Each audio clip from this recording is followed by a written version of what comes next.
right, Jaja.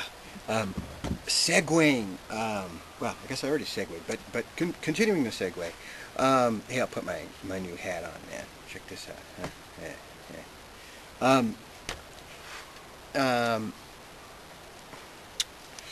enslaved by the engineering.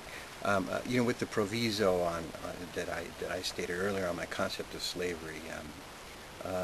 Yeah, we're confined. We're confined to these laws of the universe. Not speaking on the moral plane, but speaking on the physical plane. It's interesting. You have um, gravity, and yet there's flight. Somehow built into the different laws of the universe, like the laws of aerodynamics and the laws of gravity, we can fly. We can.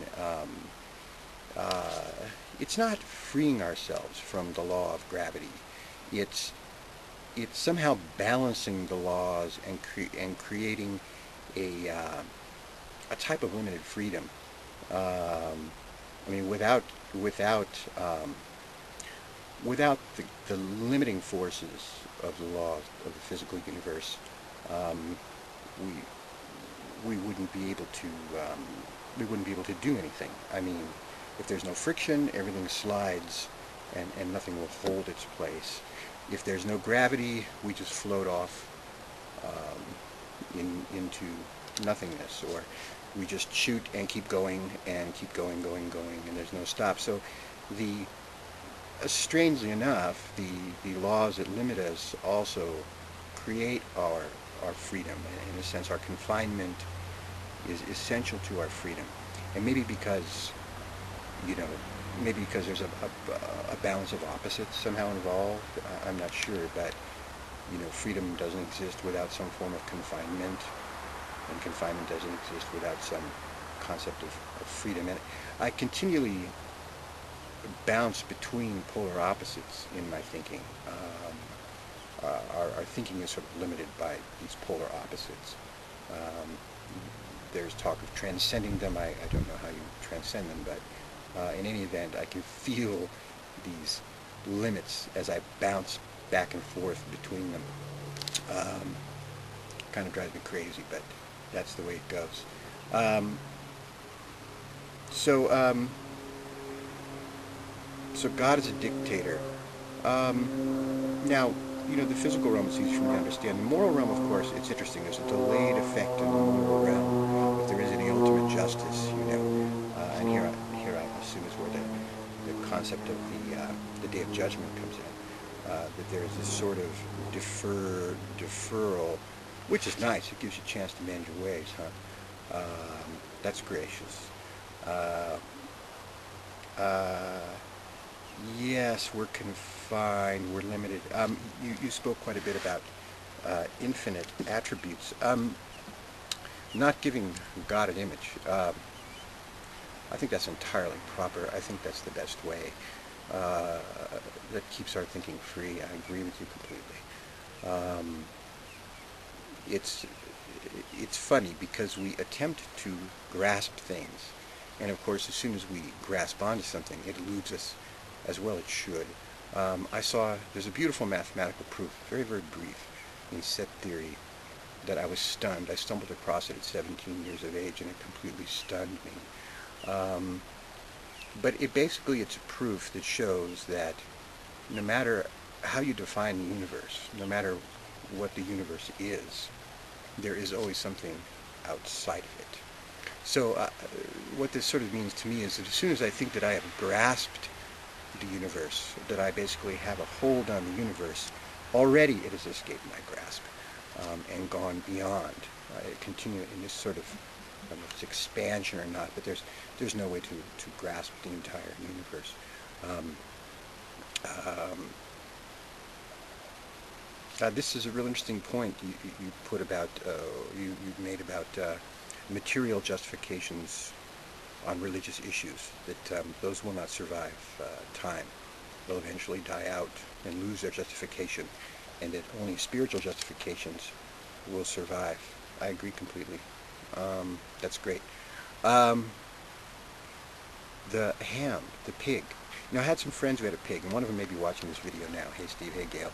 Um, they had this pig, I love this guy, man. I mean, he, you can learn. We can learn a lot from pigs. I mean, they're really intelligent creatures. You know. I mean, I don't like the idea of them dying to feed us at all. This one I knew, you would, let's say you had a watermelon. You would bring him the sweet center of the watermelon, and he was so enthusiastic. He was like, "Yeah, that's great. Yeah, yeah, yeah," just crazy with happiness at the center of the watermelon. But then you take part of the bitter rind and you give that to him. Yeah, he was just as happy, just as thrilled with the sort of tasteless bitter rind as he was with the center of the watermelon. It was total non-discrimination contentedness. I admire him for that. You know, I thought, gosh, if we were all a little bit more like that, we would have a greater enjoyment of life and a greater enjoyment of the universe. You know, so I'm all for not eating pigs. Um, um, Freedom of thought. You know, where you spoke of the image, if we ascribe an image to God, we confine what is basically infinite in its attributes. And we also confine our own thinking. I completely agree with you. We actually confine our own thinking. And I've always thought it was great wisdom to not have the divine represented as an image, you know. Because, yeah, it's going to confine us, it's going to tie us down, and it's going to limit our own growth in that regard. So there's dangers in creating an image, and also it just leads to worship of an image. You know, I liked what you had said earlier. Maybe it was in the last video about the difference between ritual and then a way. You know, there can be empty ritual versus an entire way of life. God is incomprehensible. I've got to agree with you there. If it's an attribute, it has to be. And yet we know his attributes. You know, this is, well, I suppose we know them through revelation. I guess that would be the way to know them, or some other sort of intuition of some sort. Uh, and God being unique. Your point about God being unique. So this is a curious thing to me, because at times I think that the only way to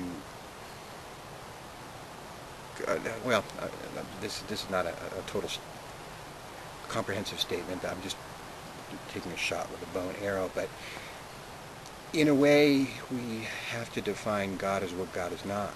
You know, God is not this. You know, this is confined. This is limited, and we're constantly looking at things and saying, okay, that's not God. God is not that. God is not this. God is not that. And of course, we will never fully comprehend through negation, because there are plenty of things that don't exist which we don't have available to negate. You know, so it would be the negation of all possibilities in that regard, at least in this universe, this world. So, you know, I suppose there are negative and positive ways of defining a deity. The way of negation has to be done with a certain state of mind. It has to be an expansion. It has to be a negation that expands. Yes, and we are limited. We are confined. Um, I'm not familiar with the Iranian form of democracy.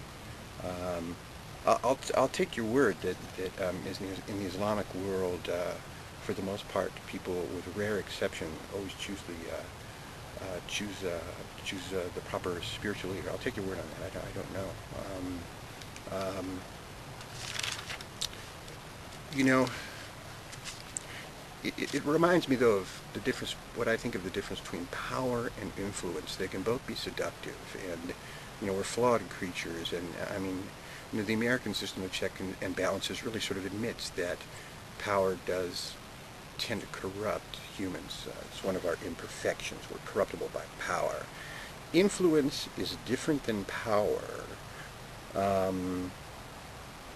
and yet influence sort of shares in the characteristics of power. So even someone with spiritual influence, I'm not sure to what degree influence also would tend to corrupt. I will have to think more about that, but I do think there is always a danger. Um, Vanity is a tremendous danger that we humans have, and I have never met anyone who's free from vanity. You know.